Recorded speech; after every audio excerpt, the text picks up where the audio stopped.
Assalamualaikum warahmatullahi wabarakatuh. Apa kabar anak-anak ibu semua? Semoga kalian selalu dalam lindungan Allah Subhanahu wa Ta'ala dan kita semua selalu dalam keadaan yang sehat walafiat, sehingga kita bisa melaksanakan aktivitas kita seperti biasanya. Baiklah, sudah siap untuk belajar? Baiklah, sebelum kita memulai pembelajaran kita pada hari ini, kita buka terlebih dahulu dengan membaca basmalah. Bismillahirrahmanirrahim. Ada yang sudah tahu belum ya, hari ini kita akan belajar tentang apa? Hari ini kita akan belajar tentang nilai-nilai luhur Pancasila. Sebelum kita ke nilai-nilai luhur Pancasila, Ibu ingin kalian mengingat kembali bunyi dari Pancasila. Baik, kita sebutkan bersama-sama ya bunyi dari sila-sila dalam Pancasila. 1. Ketuhanan yang Maha Esa. 2. Kemanusiaan yang adil dan beradab. 3. Persatuan Indonesia. 4. Kerakyatan yang dipimpin oleh hikmat kebijaksanaan dalam permusyawaratan perwakilan. Dan 5. Keadilan sosial bagi seluruh rakyat Indonesia. Ibu yakin kalian pasti sudah hafal dengan Pancasila. Kita dari kelas 1 pun sudah belajar tentang bunyi Pancasila. Lalu di setiap hari Senin pada saat kita upacara, kita pasti selalu membacakan Pancasila. Jadi ibu yakin kalian pasti ingat dari sila 1 sampai dengan sila kelima. Namun ada yang tahu tidak Pancasila itu sebenarnya apa ya? Pancasila berasal dari kata panca yang artinya 5 dan sila yang artinya azas, prinsip, dan juga dasar. Jadi, Pancasila adalah 5 dasar negara.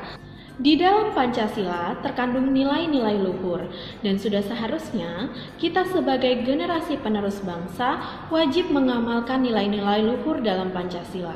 Nah, sebenarnya apa saja sih nilai-nilai luhur yang terkandung dalam Pancasila? Baiklah, kita mulai dari sila pertama, yaitu sila ketuhanan yang Maha Esa.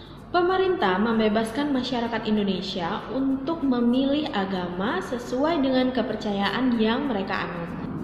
Jadi, kita sebagai warga Indonesia tidak boleh memaksakan orang lain untuk memeluk agama dan kepercayaan yang kita anut. Orang lain bebas menentukan agama yang mereka pilih.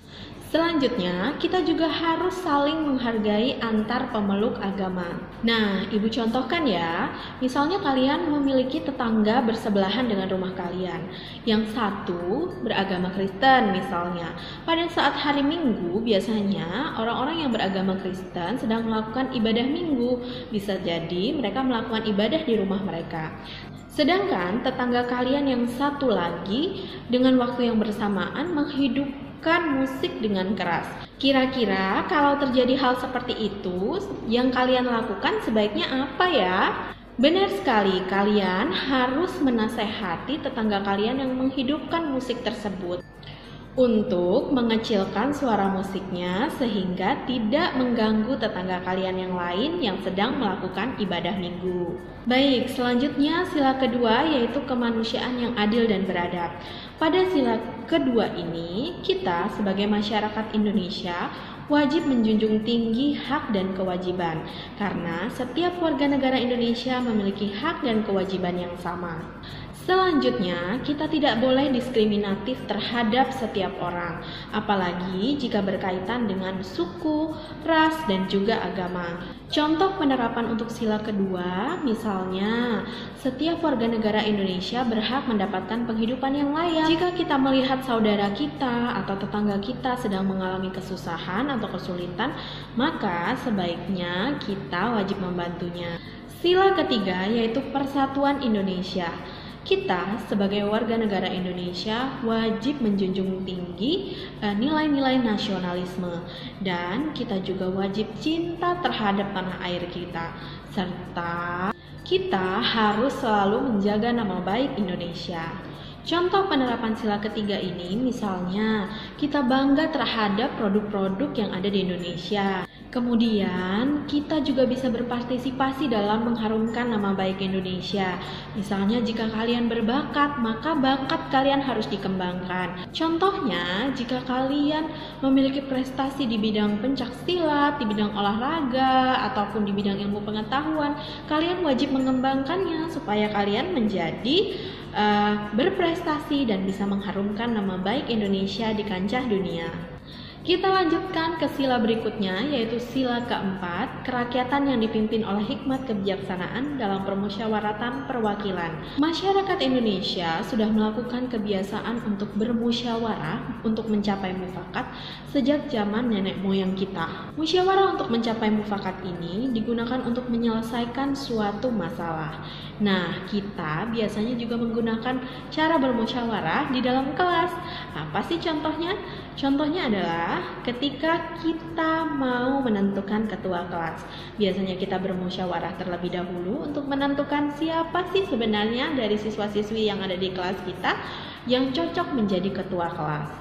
Sila kelima yaitu keadilan sosial bagi seluruh rakyat Indonesia. Nah, warga negara Indonesia memiliki kedudukan yang sama di mata hukum dan kita wajib mendapatkan keadilan yang sama dan merata.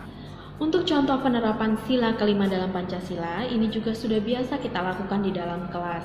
Contohnya apa? Yaitu penerapan piket di setiap harinya. Dalam pelaksanaan piket, tugas-tugas yang dibagi harus secara adil antara satu siswa dengan siswa yang lainnya. Kemudian, setiap siswa wajib melaksanakan tugasnya dengan baik. Baiklah anak-anak ibu, itu tadi merupakan nilai-nilai luhur dalam sila-sila Pancasila dan juga contoh penerapannya.